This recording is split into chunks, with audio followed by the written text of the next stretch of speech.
Welcome to the Community Spotlight Podcast. My guests today are Majors Tom and Debbie Grace from the Bucyrus Salvation Army. Morning. Good morning, Dave. Good morning to you. I have to look down anymore. That's pretty bad. Either my eyesight's not good or my mind at times doesn't run well. Well, I can tell you in my case, it's my mind. Okay. So, And when it's both at the same time, we're in real trouble. yeah, for There sure. you go. For Yes. sure. Well, obviously, we're now closing in here. It's November, when this podcast airs. Yes. Yep. So when we're doing this, we're talking about Red Kettle Campaign time. It's Oh, right around the corner. Absolutely. Sure Absolutely. is. It starts on November 17th with a kickoff at City Hall. The mayor is going to kick off our campaign again. And in addition to that, we're actually bringing back the pretty painted pots. We have, I think, 19 that are signed up for now, different groups and individuals who are going to paint one of our kettle pots with a pretty Christmas scene or whatever they come up with about Christmas. And then they'll be unveiled on the 17th at our kickoff at City Hall. And there'll be the county commissioners and the mayor will judge them and come up with the prettiest, the most creative, And then everybody else gets to vote. Everybody else gets to vote, and they get to vote by how much money they put in the kettle. And the kettle with the most money wins most popular. So The People's Choice. People's Choice kettle. So then they'll be out on the street that afternoon, and then it'll be out every weekday and Saturday until Christmas, until the 23rd, because Christmas Eve is on a Sunday, and we don't put our kettles out on Sunday. So we're ramped up and ready to go. How are we set for people to actually participate in this? Well, it's For volunteers. just starting. The volunteers are just starting to come in. I anticipate one of the things that we ask for from the groups that paint a kettle pot is to take a shift on our kettle with their pot out on the street. But we're always looking for volunteers, always.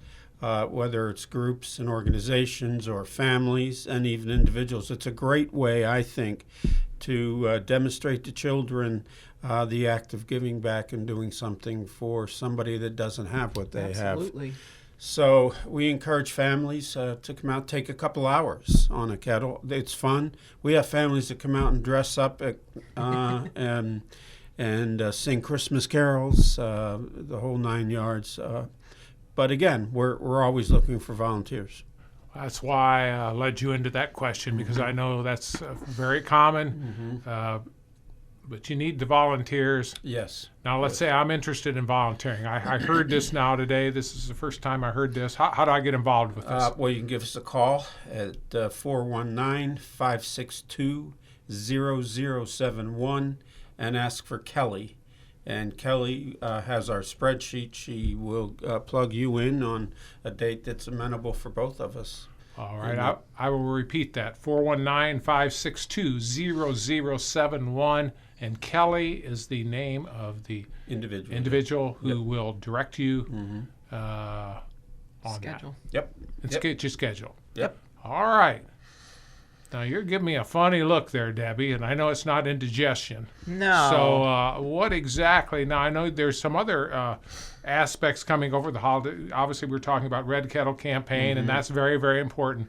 But you are all more than the Red Kettle Campaign. There's other things that, you've got Angel Tree and various things. So adopt Yes. family? Yes. We're gearing up as Tom is gearing up for the kettle campaign. We're also gearing up for our service at the holidays. Okay. And we do a Christmas distribution, and again this year that's going to be done out of the Rensselaer Street building as a drive-through. It's worked out very well for us. Now, eventually we will have to adapt that because we eventually will make a complete move from Rensselaer Street to Rogers. But for this Christmas, we're still operating out of the Rensselaer building. That could be confusing to people because we are taking applications for our Christmas assistance, and we have the last 3 Mondays, and we're doing the applications out of Rogers Street. But the information the individuals and families are given when they apply gives them all of the directions about where to go to receive their food boxes and their Christmas gifts. So in order to provide that service, we need community support, not just through the Red Kettles, but through what we call gifts in kind. That's by buying for a child or a family, and that's where our Angel Tree and our Adopt a Family programs come in. Okay, I just want to make sure that if I see something that could be muddied water, I always try to clean it up. Yes. But I just want to make sure I've got this correctly. If you need assistance for the holidays and the applications for that assistance, need to go to the Rogers Street. On Mondays from 9 to noon. On Mondays from 9 to noon. That's down on 717 Rogers Street. That's correct. That's the former Maple Crest Yes. assisted living. Yes. Very familiar with it. Yes. So, and they would bring their photo ID. They don't have to have an appointment. They can just walk in, but they would bring their photo ID, identification for anyone in the household, and that could be a photo ID, a birth certificate, their insurance card where the people are listed individually, or even their Social Security card. We're not photocopying anything; they just need to verify, and then their current address. If their current address isn't on their photo ID, we need something with their current address all right. to make sure they're in our service area. Well, obviously, yeah. And we cover the county. Now, we coordinate with Community Action. If they're in Galleon, they should contact Community Action. And if they're in Crestline, they should contact Camp. But when those two close off, we will continue to pick up the rest of the county. All right. Now, for the actual distribution of Yes. this will take place at the current place where you've operated for many years here in Bucyrus. 224 East 224 Rensselaer. East Rensselaer Yes. Street. So that's where the distribution will be. I just want That's to make right. sure we got this straight for people. But quite frankly, if you get into a jam and you don't know what to do, Call. That same number. Again, we'll give Absolutely. that same number again, 419 And then go to our 562. Facebook page. Okay, I was going to go down that pike too, 419-562-0071, or you can go on the Facebook pages. I believe it's the Salvation Army Bucyrus, correct? That's right. That's correct. I had that right. Yep. Yes, and we keep that is a very active page. Tom manages it for the most part, but he will constantly have the information on those services and opportunities to volunteer throughout the season.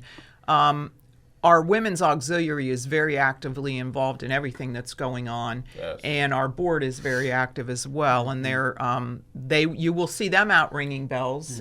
They've already been scheduling, and also the women are very active in packing the food boxes, putting the gift bags together for the kids. So our angel trees will start appearing in the community mid-November as well, just about the same time as the kettle kickoff. And they will be, some of those angel trees are in locations where they're in a business or a church, but some of them are public. And there will be one again at Walmart this year that will go up on the 17th. And also there will be one at Lulu's. That's a public one. And we're continuing. If someone has an interest, I think we're going to have one at Park National this year too. But if an organization, a church, a business is interested in having or sponsoring an angel tree, they can contact me either by email or at that same phone number, and I'd be happy to work with them to get an angel tree. What is an angel tree? An angel tree. You knew where I was going, didn't you? That's right. It's an actual Christmas tree, but it has tags on it that are individual children that will be serving this Christmas. It gives the basic information that's needed, like first name, gender, age, and a wish list of items, and also clothing and shoe sizes. We are only through our angel tree or adopt a family are we typically able to provide clothing for kids. Although we will be providing PJs for kids this year through our partnership with the United Methodist Church. We work closely with them at Christmas, and we're very appreciative of that. So that's Angel Tree. How does Adopt a Family differ from Angel Tree? Adopt a Family is a family, a group organization decides to take care of an entire family, not just the children. So then we'll give them information on needs, like could be household needs that the family has. They may need silverware or pots and pans or towels, whatever. We take an application and do a wish list on that whole family. And those normally are families that for one reason or another are in real crisis around Christmas this year. And it could be an illness, it could be a sudden job loss. It's put them in a financial situation. One of the crises we continue to see is grandparents. We've even seen great-grandparents raising grandchildren Yes. on a fixed income. Yes. Just really heartbreaking, because that's the time in their life when they should be able to just relax and enjoy life. But they choose to do the right thing, and they're taking these young children on. And it's particularly difficult when they're going into adolescence and teen years, because that gap, the way we lived and the way kids are living now is very different. And we have some, and we'll talk to you soon about that on our next podcast. But we do have an excellent program that's collaboration with some other organizations in town to do something about that. But right now, what we can do is help them out financially through providing Christmas gifts and food. All right. Now, this, like you say, it's overwhelming, especially if you have to raise children Yes. and you're elderly adult. And Yes. like you said, you should be actually enjoying it with your children instead of having now all this huge responsibilities that you have. Then the economics of that, because it's hard when you have these children and they have needs, and then you really can't hardly provide for your own needs, let alone these children. Exactly. And some people, they don't understand that they've not been in a situation in their life. Maybe some of our listeners out there have not been in a situation where they've ever faced a dire circumstance. And a lot of these things are out of these people's control. Yes. I'm not talking about people that's constantly always looking for help. We're talking about people here that really do need assistance. And we're talking about people that financially are in a difficult straits, but this crosses socioeconomic lines. It's epidemic, and obviously a lot of it traces back to drug usage issues. Most of the ones that we see are that, or because of that, they end up in prison and somebody has to take on children. And in discussions with Job and Family Services, they see a lot of it as well. Yes. It's an epidemic, I would say. Yeah. And in the 2.5 years that we've been here, we've seen it climbing in our tracking statistics and data demographically for the area that we're serving. It's just epidemic. All right. Any other things that we want to get into today? We've pretty much covered it, haven't we? Yeah, I think that's the longest I've listened to her in the 45 years we've been married. Oh, I'll tell you what. That's she's smart, isn't she? Yeah, she is smart. But you can tell how smart she is because she's tempered, because she doesn't give a quick answer. You just don't see the bruises. Well, oh, please. Folks, these guys, I'm just, because I know you folks are watching this on the podcast. Listen, I just want to say that we've had incredible response from our Women's Auxiliary. We have nearly 50 members. We just completed giving out, you have the number, 290-some brand new coats. No. 200 and... almost 270, 260, 270. Brand new and used coats over the last 3 Mondays. And the Women's Auxiliary have just been special in that. And we want to thank them for their continued support. And there's opportunity to join the Women's Auxiliary. Oh, yes. Only one qualification, and that is you have to be a woman. Yep. And the best thing I see, because they don't want me to be a part of them, the best thing I see is the fellowship they have together. Yes. And out of that fellowship comes incredible service. Yes. And so we're so thankful for them. And while I pick on my wife, I do want to say that she just does an incredible job in leading that group along with Pam Holtzhaus. And I want to thank her for that. So it's that time of year. Yes, it is. It's that time of year. I want to thank you both for coming up here today, because again, now the pedal will be to the metal here from here on in. So it is. If there's anything we can do here at the station, I think that we try to get it out as expeditiously as we can. And we appreciate that, Dave. Well, you're more than welcome. It's all the people here are at your disposal to be of a help to you. But again, I want to thank Majors Tom and Debbie Grace from the Salvation Army here in Bucyrus for being our guest today on the podcast. The very best on the upcoming Red Kettle Campaign. Thank you. The Christmas tree.